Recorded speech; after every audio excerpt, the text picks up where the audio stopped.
Ada seorang ibu yang pergi pesta bersama dengan teman-temannya di satu restoran. Kemudian ibunya pakai baju bagus, teman-temannya juga semua pakai baju bagus. Di satu restoran itu makan meriah. Terus ada temannya datang. Dia datang terus nanya kan, ada acara apa ini? Kalian kok pesta-pesta?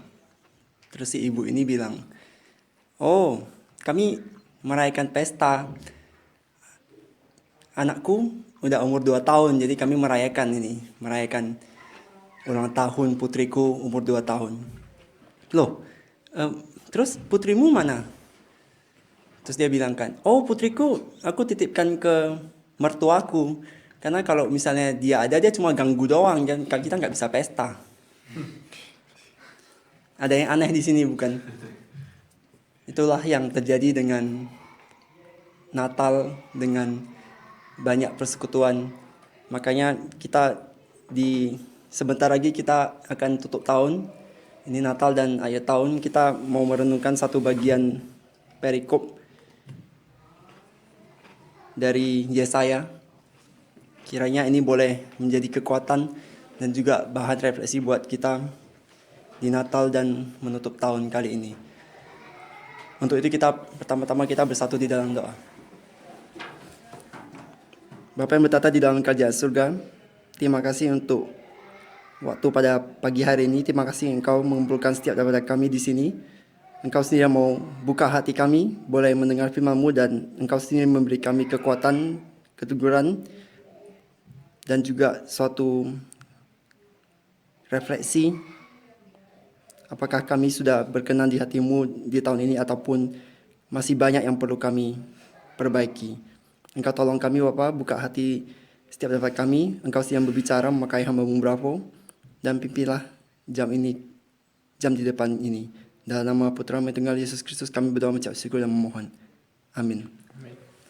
Mari kita buka Alkitab dari Yesaya yang pasal ke-8 ayat 23.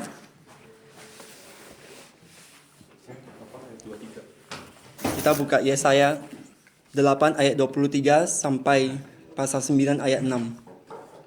Jika semua sudah mendapatkan, kita akan baca bersama.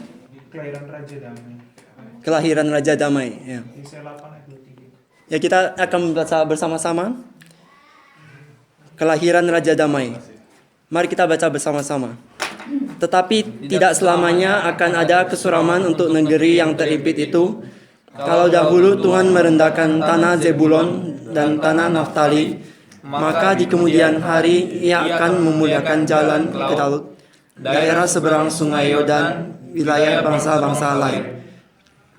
Bangsa yang berjalan di dalam kegelapan telah melihat terang yang besar.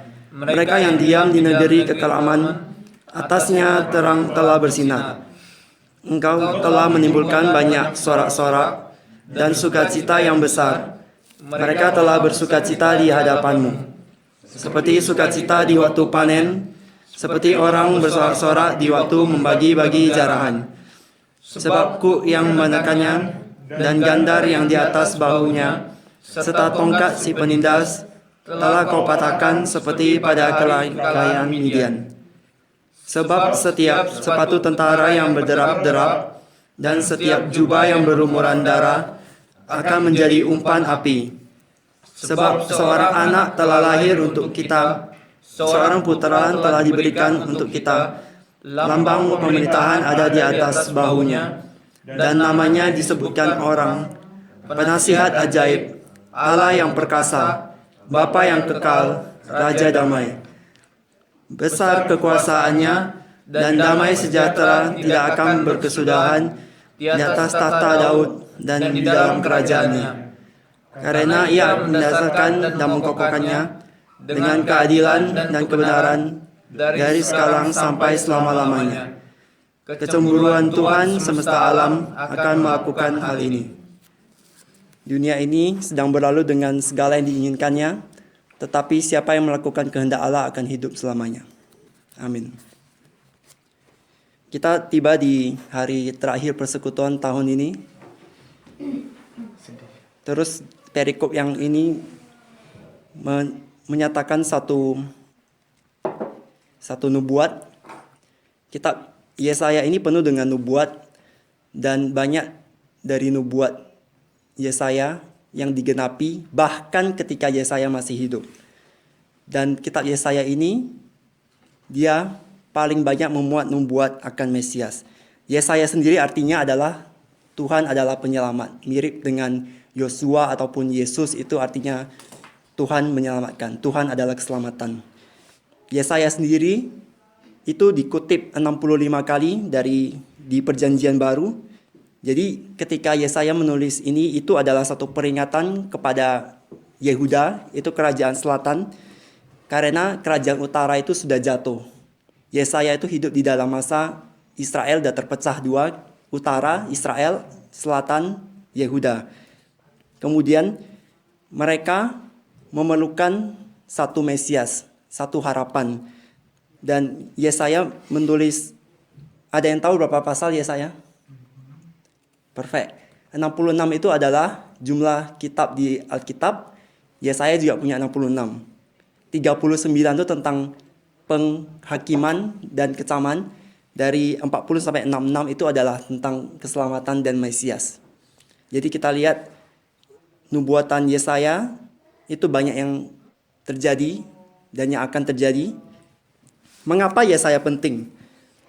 Karena dia paling banyak memuat nubuatan tentang Mesias. Ini di dalam Perjanjian Lama banyak kitab para nabi, itu juga banyak nubuatan. Di ayat 23 kita lihat itu Zebulon dan Naftali. Zebulon dan Naftali itu dia di utara, batas utaranya Galilea, di sebelah kirinya berarti sebelah baratnya Sungai Yordan. Itu ketika Assyria datang menyerang, mereka yang kena pertama, itulah awal dari kejatuhan kerajaan Israel atau kerajaan utara lebih tepatnya. Itulah yang dimaksud di sini.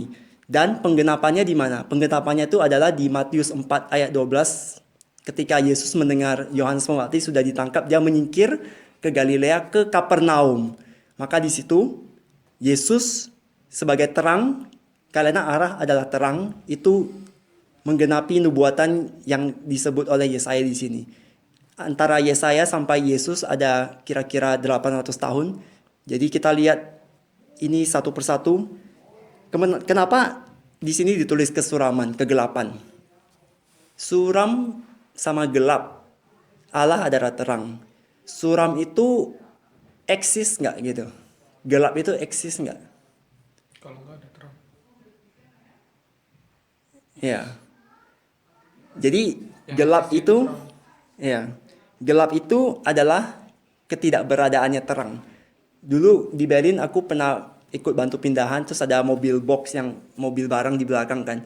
Karena nggak cukup di tempat depan, jadi ada 2-3 orang di belakang. Tidak baik untuk ditiru, cuman ini sebagai cerita. Waktu di belakang kita tutup, begitu pintu ditutup, zup, itu adalah gelap mutlak, nol gelap. Nggak ada satu titik pun terang. Begitu pintu dibuka, datang terang. Jadi ketika terang datang kayak lampu ini nyala, gelap itu lari, nggak tahu kemana. Jadi terang itu eksis, berada, tetapi gelap itu artinya ketidakberadaan terang. Sama seperti dosa artinya keterpisahan dengan Allah. Jadi kalau misalnya gereja tidak mengabarkan Injil, tidak mengabarkan tentang Allah, berarti gereja itu suram. Suram di sini artinya suram rohani. Kalau rohani kita gelap, itu mengerikan sekali. Sama seperti kayak tadi, kalau nggak ada terang.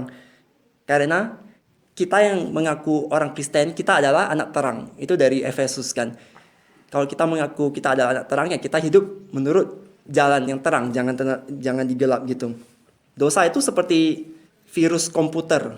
Di firma tempat aku kerja baru-baru ini ada kasus modus baru untuk menyebarkan virus dengan cara orang-orang tersebut mereka melamar ke posisi vacant position atau selain Austraibung yang memang aktual. Contohnya misalnya ada satu tempat dicari juru masak gitu kan, koh contohnya. Terus Wing lamar. Sorry. Wing orang ininya, orang bagian HR-nya. Jadi Wing bagian HR, dia kan pasti baca emailnya. Oh ini aku dengan ini melamar gini-gini, beihmi atau I apply for this position bla bla bla. So attachment is my CV gitu kan. Terus ada CV.xlsx. Jadi Wing klik. Ketika klik dia tanya, ini ada makro mau diaktifasikan atau enggak gitu. Terus dia ya dong, kan ini kan actual position, nggak ada yang mikir kan. Begitu dia klik ya, dalam hitungan menit zup kan gambar tengkorak, seluruh data di komputer itu hilang. Itulah dosa betapa mengerikannya. Begitu dosa masuk ke dalam dunia lewat Adam, seluruh manusia itu secara perwakilan berdosa. Itulah gelap, kesuraman. Maka dari itu kita perlu adanya harapan. Makanya di ayat berikutnya itu harapannya itu terang. Di situ di ayat 2 dituliskan, engkau telah menimbulkan banyak sorak-sorak dan sukacita yang besar. Itulah message yang harus kita sampaikan masa Natal, yaitu dunia ini yang gelap ini sudah ada harapan, yaitu sukacita Yesus datang ke dalam dunia untuk menyelamatkan kita. Itulah sukacita yang sebetulnya. Tetapi dunia ini begitu kacau ya. Sukacita itu misalnya orang upload video di YouTube, mau klik, mau dapat view, orang lihat banyak-banyak kan. Video YouTube yang paling banyak dilihat ada yang tahu? Iya betul. Gangnam Style tuh nomor 1. Tapi orang itu happy nggak? Mungkin orang itu happy tapi happy secara dunia gitu loh. Sama kayak misalnya Instagram post terus tunggu dapat banyak like, happy nggak? Sukacita nggak? Sukacita duniawi iya betul. Sukacita juga. Cuma itu bukan yang sejati gitu loh. Minggu lalu kan ada yang teman yang ngomong soal game kan. Tapi dia nggak datang, sayang. Aku dulu juga suka main game. Kalau kalian tanya kokoku atau adikku, mereka tahu di antara kami bertiga aku justru yang suka mendominasi main game dari zaman Super Nintendo, PlayStation. Nah, kemudian akhirnya sampai satu umur 17 baru nyadar gitu loh. Nggak penting gitu. Kita di dalam dunia sering mengejar yang duniawi. Kalian tahu Daytona nggak? Game Daytona di Time Zone dulu. Kalau nggak ada yang tahu, di Time Zone itu ada satu namanya mobil balap game namanya Daytona. Daytona kan. Dulu aku zaman SMP aku main tiap hari, nggak tiap hari tapi hampir tiap hari kan. Jadi kayak misalnya itu kan ada top 5 gitu kan. Itu namaku di situ top 5 gitu. Tapi setelah mencapai di situ what for gitu loh. Itu sukacita sementara tapi sia-sia. Untung puji Tuhan anugerahnya menyadari aku umur 17 boleh stop main game. Itu Final Fantasy 8 apa semua, Gran Turismo itu semua mesti lepas. Baru setelah itu datang ke Jerman, baru di Jerman boleh lebih bertumbuh, lebih dewasa. Kalau misalnya enggak mungkin enggak di Jerman juga karena main game enggak lulus kan, dipulangkan. Makanya itulah sukacita yang sebenarnya itu bukan di dalam itu. Ini bisa jadi bahan buat refleksi kita semua. Nanti kita pulang ke rumah masing-masing, nanti di akhir tahun bisa refleksi tahun ini udah apa gitu kan. Yang lainnya itu biasa uang gitu. Uang itu bener gak jadi bahan sukacita? Kolega aku, rekan kerjaku yang dari Venezuela, dia baru cerita. Mamanya di Venezuela hari ini beli satu bahan makanan harga seberapa? Bulan depan udah inflasinya 200% dalam satu bulan. Kalian bisa cari di Google, itu Venezuela sangat-sangat slim keadaannya sekarang. Bahkan orang punya duit pun belum tentu ada bahan makanan. Mereka harus ke Chile atau ke Kolombia itu beli makanan karena sangat terbatas. Kalau benar-benar bahan makanan semua habis, orang nyadar uang itu mereka nggak bisa makan, nggak bisa telan. Jadi itu satu analogi buat kita nyadar sebenarnya yang diperlukan itu apa gitu loh. Di ayat 3 di sini ditulis itu Tuhan tuh akan membebaskan dia Israel dari Assyria, Babilonia dan bangsa-bangsa lain. Kalian tahu yang Midian itu kan, yang Gideon ya, di Hakim-Hakim 7 kan ada banyak mau perang lawan Gideon, lawan Midian 100.000 lebih. Terus dari Israel itu yang sudah siap sedia jumlah tepatnya nggak dibilangkan. Cuman terus Tuhan bilang, ini terlalu banyak, biarkanlah mereka pulang. Terus Gideon bilang, siapa yang takut dan gentar, silakan pulang. Yang pergi pulang 22.000, sisa 10.000. Dari sisa 10.000, ini mau lawan 100.000 lebih loh, Midian. Dari sisa 10.000, Tuhan bilang apa? Masih terlalu banyak, betul. Terus caranya gimana? Suruh mereka minum air. Dari yang minum air itu, diseleksi akhirnya 300. Nah, maksudnya di sini, 300 itu yang dipilih itu karena mereka ketika minum itu mereka juga waspada. Mereka tidak sembarangan. Kalau kita lihat mereka tidak jatuh, merebah, melutut atau apa gitu kan. Jadi dengan tangannya, dengan waspada minum air. Itu sama seperti juga dengan persekutuan ini. Kalau kita lihat ada Heru, ada beberapa orang, oke jangan ngomong nama, maaf. Beberapa orang yang takut akan Tuhan dan melayani Tuhan, dia akan mendirikan satu yang kokoh. Walaupun misalnya kita berapa wing waktu bertahun-tahun lalu 6 orang kan? 6 orang. Gitu kan? Kita bersyukur ada beberapa orang yang setia, jadi itu kuat. Sama seperti ini. Jadi saya harap ini persekutuan boleh menjadi kuat gitu kan, menjadi 300 orang ini. Dunia ini lebih dari 100.000 yang digambarkan di Midian. Dunia ini berapa sih? Udah lebih 8 miliar belum? Belum ya? 7 miliar lebih ya. Alam semesta ini pusatnya itu bumi, bukan matahari ya. Bukan pusat rotasi ya. Kita nggak ngomong pusat rotasi. Kita bukan ngomong fisika. Kita ngomong ini, teologi. Bumi ini pusatnya apa? Yang menjadi sentral. Manusia kan utamanya kan. Manusia, dari manusia ada tuh utamanya apa? Utamanya adalah orang-orang yang percaya. Kita ini orang-orang yang percaya kepada Kristus itu menjadi sentral. Gereja kan. Jadi orang-orang yang percaya gereja itu sentralnya apa? Sentralnya Yesus Kristus. Yesus Kristus adalah sentral di dalam Alkitab kan. Perjanjian lama menyebutkan Yesus Kristus, perjanjian baru menceritakan apa yang Yesus sudah lakukan. Yesus sendiri menceritakan apa? Tema utama yang Yesus ceritakan utamanya.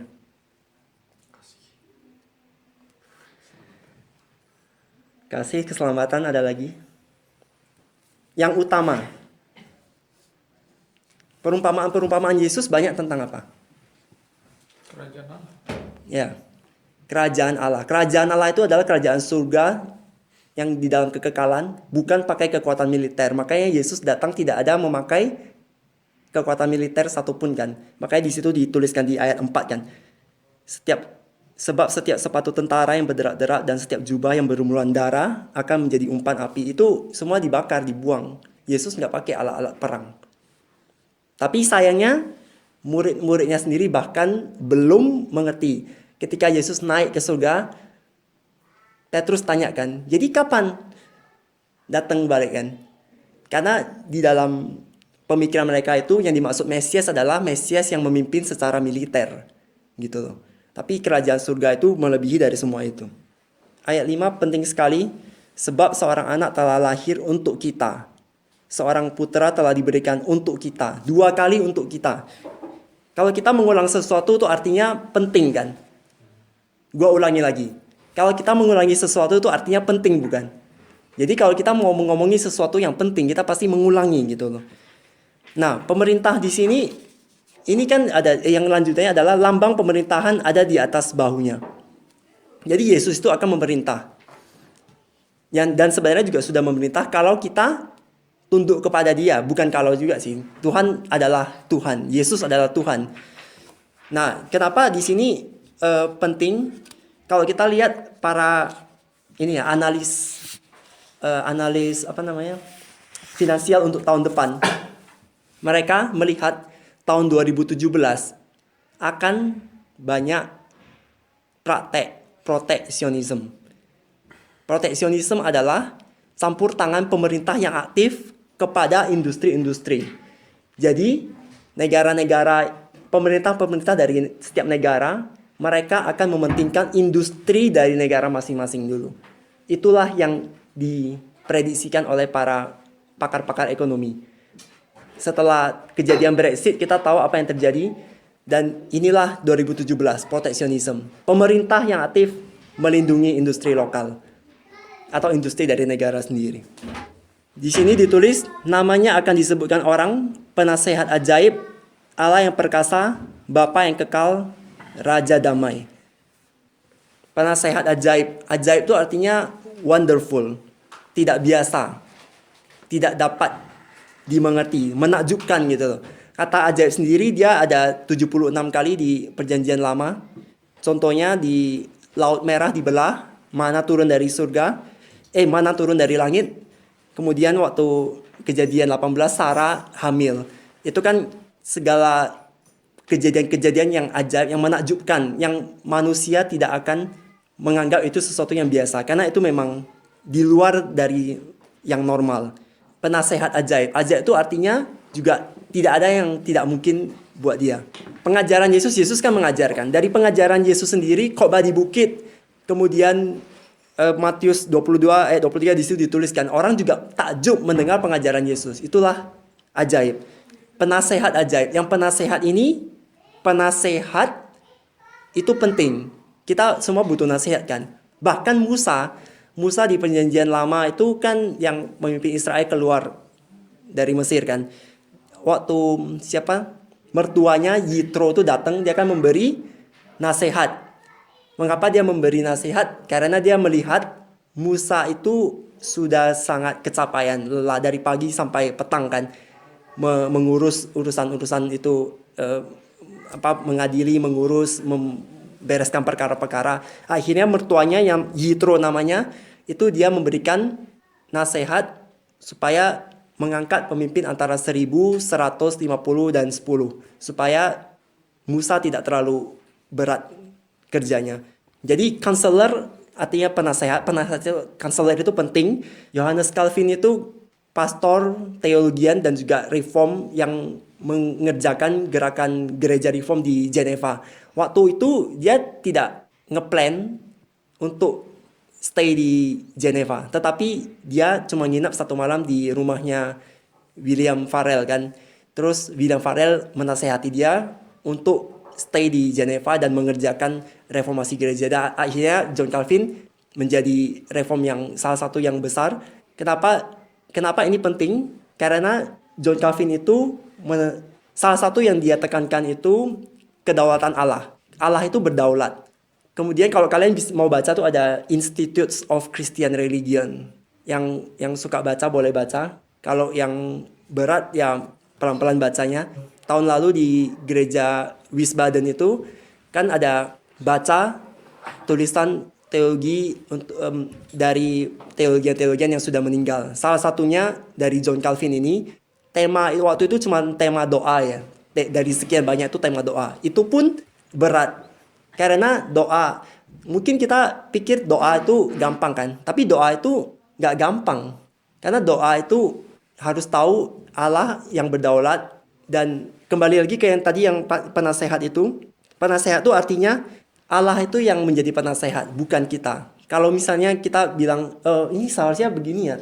Ini seharusnya kenapa Tuhan begini ya. Kenapa Tuhan begitu ya. Tuhan kan harusnya bikin lebih baik gini-gini kan. Sekarang pertanyaannya menjadi penasehat siapa kan. Makanya Allah itu adalah penasehat dan tidak butuh penasehat dari manusia. Tidak ada manusia yang ditanya oleh Allah ketika Allah melakukan penciptaan. Itu sesuatu yang harus kita sadari, baru kita tahu kita inilah yang perlu nasihat. Kemudian di Amsal 19 ayat 20 di situ dituliskan, dengarkanlah nasihat dan terimalah didikan supaya engkau menjadi bijak di masa depan. Jadi penasehat ajaib ini adalah satu titel dari 4 titel bahwa Allah itu adalah penasehat. Yang kedua, Allah yang perkasa. Yesus itu adalah Allah. Pengakuan Yesus adalah anak Allah itu ada 43 kali di Perjanjian Baru. Itu kebanyakan bukan dari mulut Yesus. Jadi kesaksian bahwa Yesus adalah Allah itu Perjanjian Lama, nubuat-nubuat para nabi menyaksikan Yesus adalah Allah. Ketika dibaptiskan, Allah Bapa menyaksikan Yesus adalah Allah. Roh Kudus di dalam hati kita menyaksikan Yesus adalah Allah. Dan yang terakhir Yesus bilang kan, kalau kalian tidak percaya pun, percayalah kepada perbuatan-perbuatan yang kulakukan. Yesus melakukan banyak perbuatan-perbuatan yang hanya bisa dilakukan oleh Allah. Terus sebagai tambahan, di dalam Alkitab kita tidak akan menemukan di situ ditulis Yesus tertawa atau Yesus terkejut. Cari aja, ada nggak? Kenapa manusia bisa tertawa? Karena misalnya Limanan ngomong satu joke, terus aku ketawa. Karena aku sebelumnya nggak tahu kan. Atau tiba-tiba Wing melakukan sesuatu, aku terkejut gitu. Itu manusia bisa terkejut. Tapi Yesus tidak pernah tercatat ada Yesus tertawa dan Yesus terkejut. Di Lukas pasal 22 ayat 70 di situ kan, Yesus mengatakan, kamu sendiri yang mengatakan bahwa aku adalah anak Allah. Inilah titel yang kedua. Ini kan Allah yang perkasa. Perkasa artinya selalu dihubungkan dengan perang, dengan apa. Kita udah lihat di kasus tadi 300 orang di bawah pimpinan Gideon melawan 100.000 lebih dari Midian. Yang ketiga, Bapa yang kekal. Bapa yang kekal. Bapa itu adalah hubungan yang spesial sebab tidak ada ex bapa, mantan bapa atau mantan anak gitu. Kita bisa berteman, misalnya gue sama Limanan temanan, habis itu berantem, ya kamu nggak teman lagi. Atau Wing punya pacar, kemudian putus, ini nih ex, ini mantan pacarku, ini udah enggak. Tapi bapak sama anak, mama sama anak, bapak sama anak, nggak bisa bilang ini mantan anakku. Dulu kamu anakku, sekarang enggak lagi. Darah yang mengalir di anak itu adalah darah yang berasal dari papa mamanya kok. Makanya hubungan bapak itu spesial. Dan bapak itu selalu bapak yang baik. Dia pasti memberikan yang baik kepada anak-anaknya. Dia memelihara kan. Makanya di sini adalah bapak yang kekal. Kekal itu penting kan. Karena kekal itu penting karena manusia ini kita hidup di dunia cuma sementara kan. Jadi kalau kita pergi ke Friedhof, kuburan, di situ ditulis misalnya Max Mustermann lahir tahun sekian, meninggal sekian. Jadi manusia itu nggak kekal. Kenapa kekal itu penting di sini? Karena Allah itu kekal. Dari kekal sampai kekal itu adalah satu level yang di atas kita. Kekekalan itu bukan dari 0, 1, 2, 3 sampai nggak terhingga ya. Kita dari kecil diajarkan garis bilangan 0, 1, 2, 3 ujungnya tak terhingga. Itu omong kosong. Tak terhingga itu adalah satu level di atas daripada yang terbatas ini. Jadi Allah itu udah ada dari dulu, sekarang, selama-lamanya. Bukan berarti sekarang, besok, nanti dunia kiamat baru mulai kekekalan, itu nggak ada. Kalian tahu dinasti Qin, dinasti pertama Imperial China. Jadi waktu itu kaisarnya Shi Huangdi, Kaisar Shi Huangdi dari dinasti Qin pertama, dia takut mati. Nah, kemudian dia kan cari kemana-mana obat atau alat supaya orang nggak mati, supaya hidup kekal. Akhirnya dia ketemu satu orang pintar namanya Su Fu. Su Fu ini dia ditanya, kamu bisa nggak membuat aku satu obat atau alat atau apa, ramuan yang bisa membuat aku hidup selama-lamanya. Nah, Su Fu adalah orang pintar. Orang pintar, dia mikir, kalau aku bilang tidak, hari itu juga aku mati, karena dia kaisar. Tapi dia juga tahu, nggak ada alat yang bisa membuat orang hidup kekal, itu nggak ada. Caranya gimana? Su Fu ini akhirnya dia bilang, oke, aku bisa cari. Menurut aku pelajari gini, di depan, di lewat lautan sana, ada satu pulau, di situ ada ramuan yang bisa membuat orang hidup selama yang nggak mati. Terus si Kaisar Shi Huangdi itu ya, Kaisar Shi Huangdi bilang, oke, kamu boleh pergi. Terus si Su Fu-nya bilang, tapi aku perlu orang.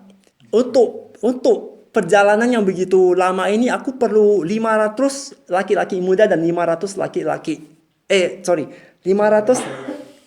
ya, cowok muda dan 500 cewek muda. Oke, silakan. Tapi aku yang pilih. Dia bilang, oke, silakan pilih. Jadi dia melakukan perseleksian. Dia pilih yang terbaik, yang pandai-pandai. 500 laki-laki muda yang ganteng-ganteng, yang pandai-pandai. 500 cewek muda yang cantik-cantik, yang pandai-pandai dipilih. Jadi setelah itu si Su Fu ini pergilah mulai perjalanannya dengan 500 cewek pintar dan cowok pintar tadi kan. Udah pergi, nggak pulang-pulang. Nah, itu bagian sejarah ya. Itu bagian sejarah. Bagian spekulasinya, katanya itulah yang membuat Jepang. Jadi mereka akhirnya lewat perairan ketemu Jepang. Dan mereka, makanya orang Jepang pintar-pintar kan? Tapi itu tidak bersteti. Jepang pertama kali muncul di dalam sejarah itu di Book of Han, itu dinasti Han. Dinasti Han itu satu dinasti setelah Qin. Jadi itu bagian spekulasi ya, kita ngomongin bagian sejarah. Yang bagian sejarah akhirnya mereka nggak pulang, nggak tahu kemana. Terus si Huangdi ini gimana dong? Dia kan takut mati. Akhirnya dia cari orang lain pandai lagi. Orang pandai lain akhirnya memberikan dia itu apa? Hg Merkuri, raksa. Dia percaya kan? Dia minum itu. Setelah dia minum itu, justru itulah yang membuat akhirnya dia mati. Si Huangdi ini.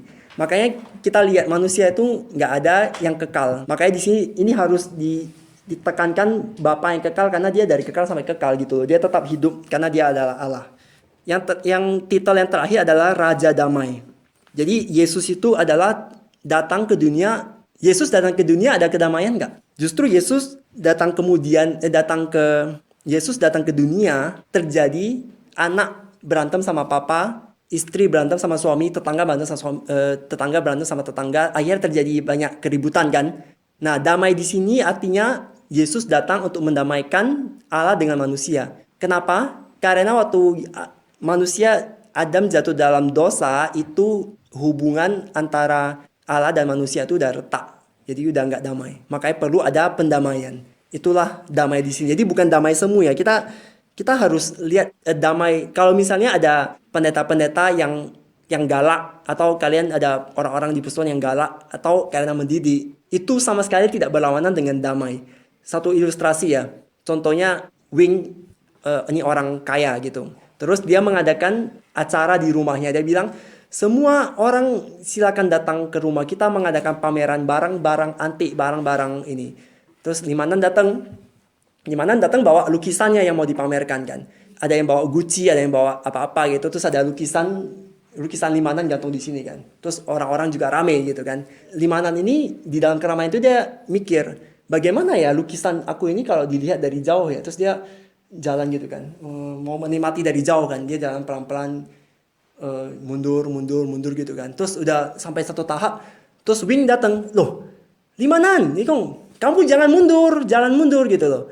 Terus Limanan nggak denger kan, karena kan keramaian, namanya pesta kan. Akhirnya Wing nggak tahu caranya gimana, akhirnya dia ambil pisau, rusakin itu lukisan. Marahlah Limanan langsung datang ke sana kan. Itulah yang terjadi di dunia ini. Kita sering ditegur, sering tapi kita marah. Tapi itu tidak berlawanan dengan kedamaian. Yang penting kita tahu alasannya.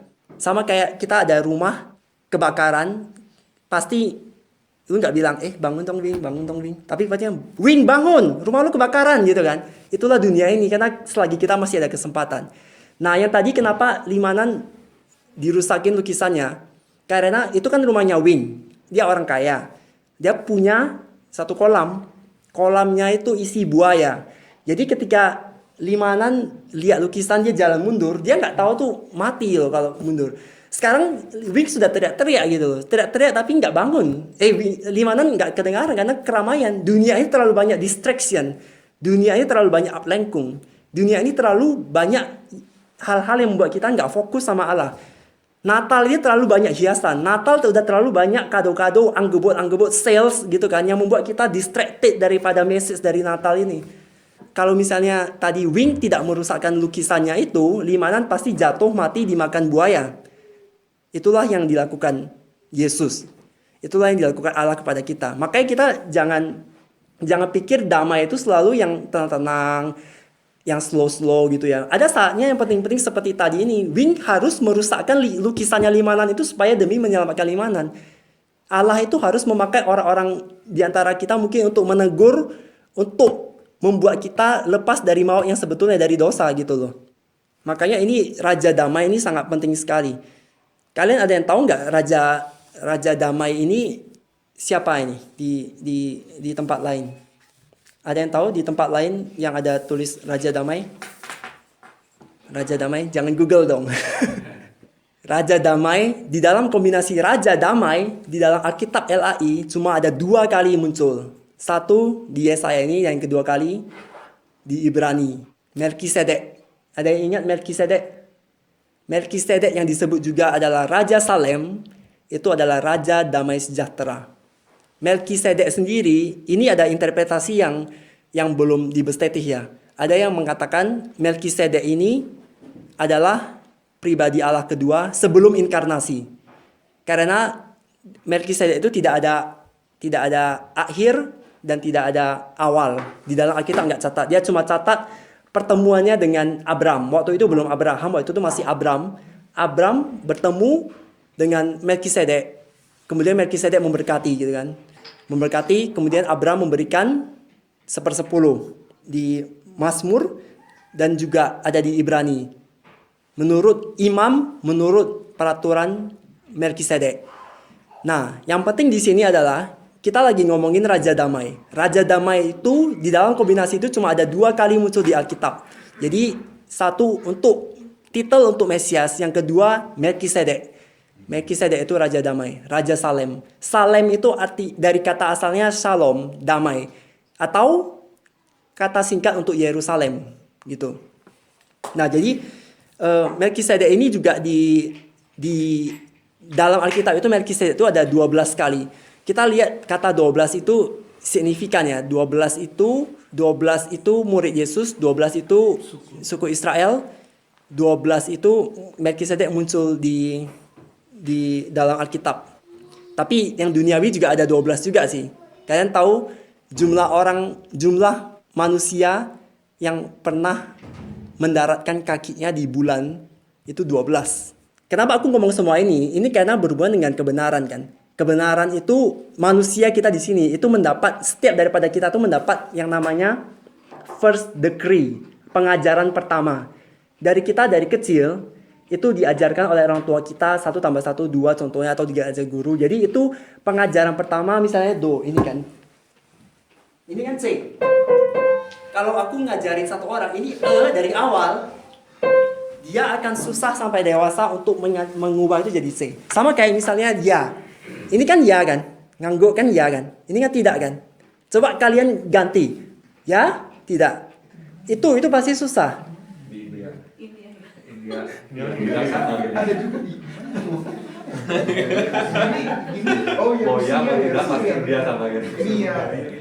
Iya.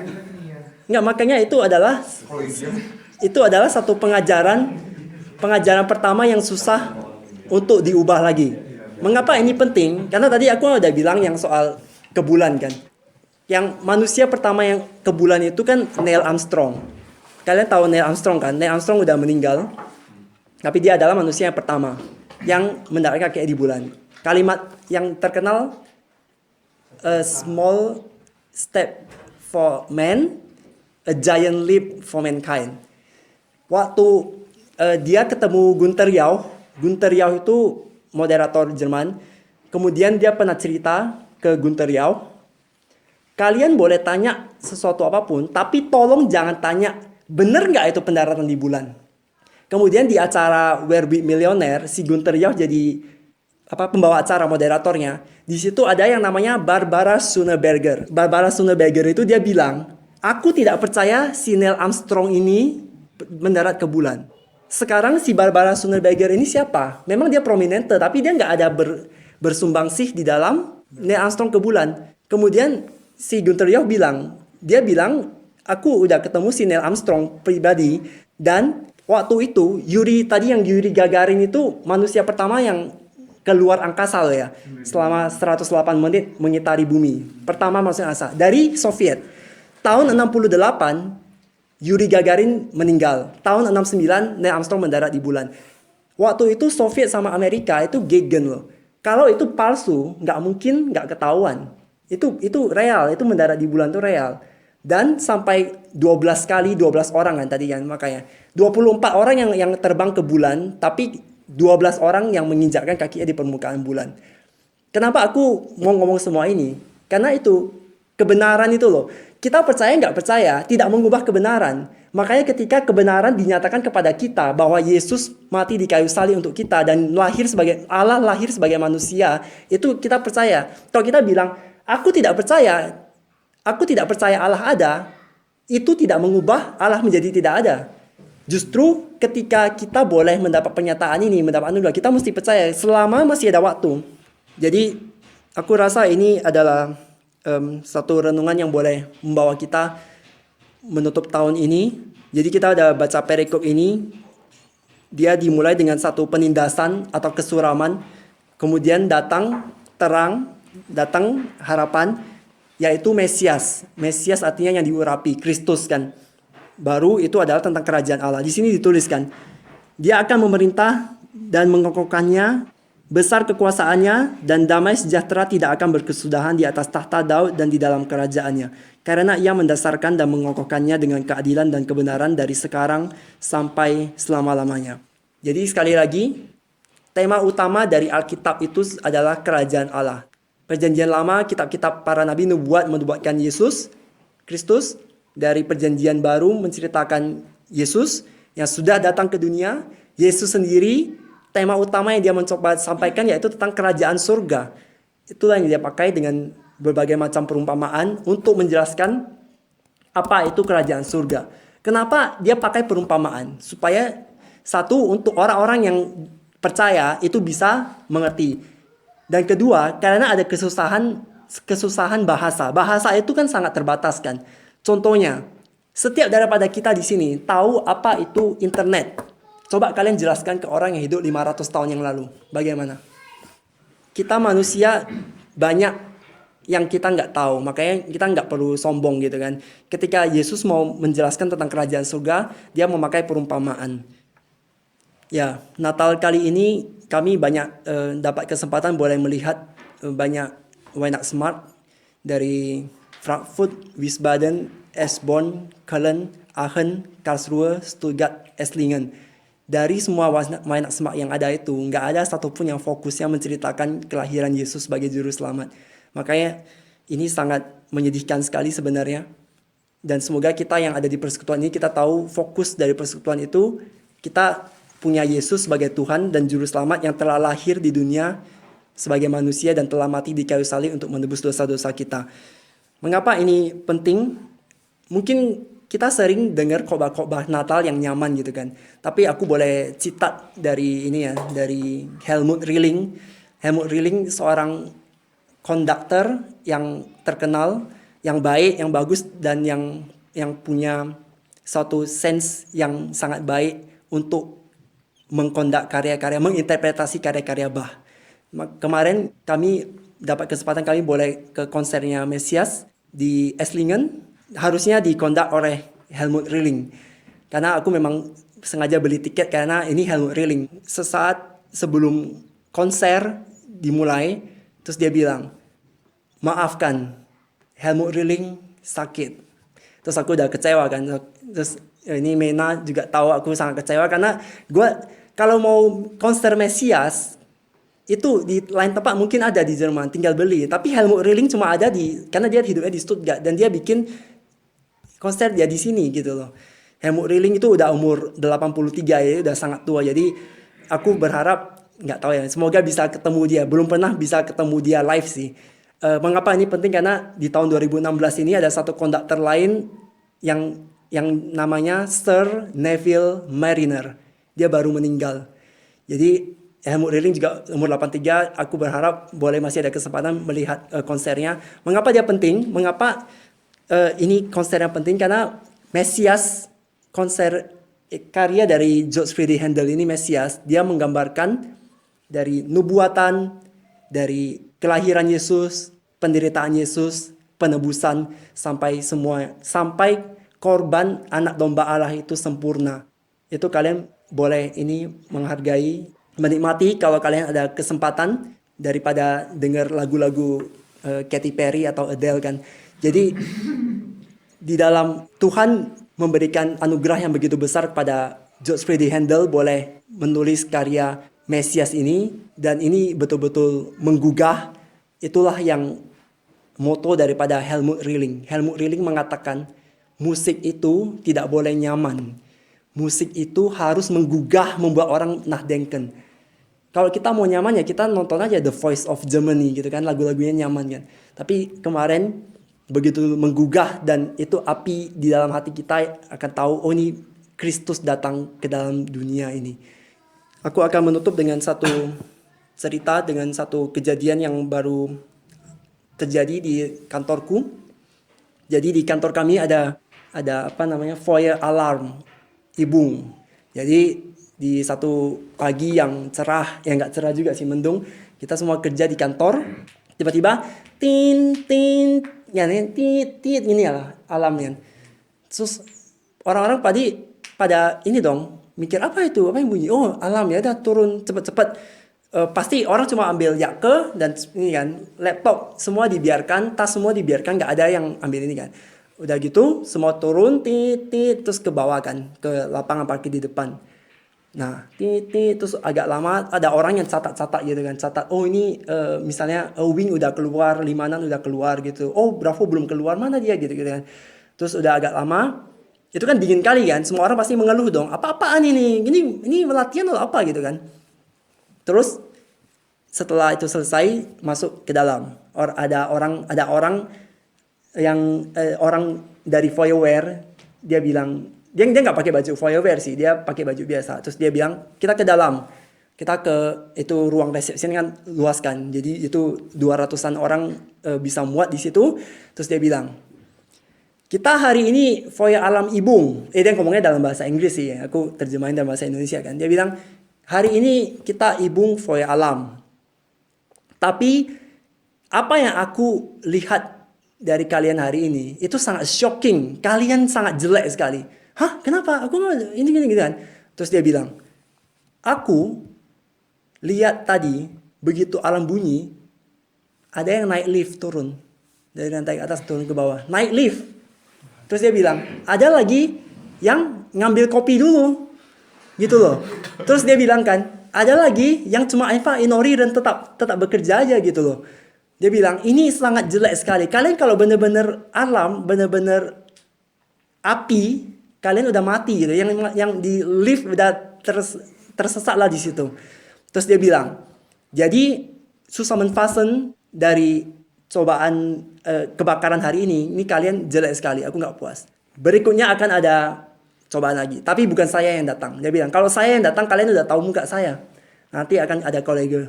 Terus jalan itu ternyata waktu turun tuh kami nggak boleh ke tempat parkir. Karena harus di depan jalanan gitu loh.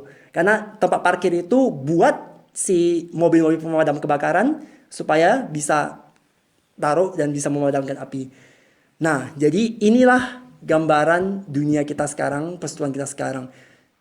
Yesus nanti datang kedua kali itu kita nggak tahu kapan kan. Nanti hari penghakiman tuh kita juga nggak tahu kapannya. Kita harus waspada, selalu waspada.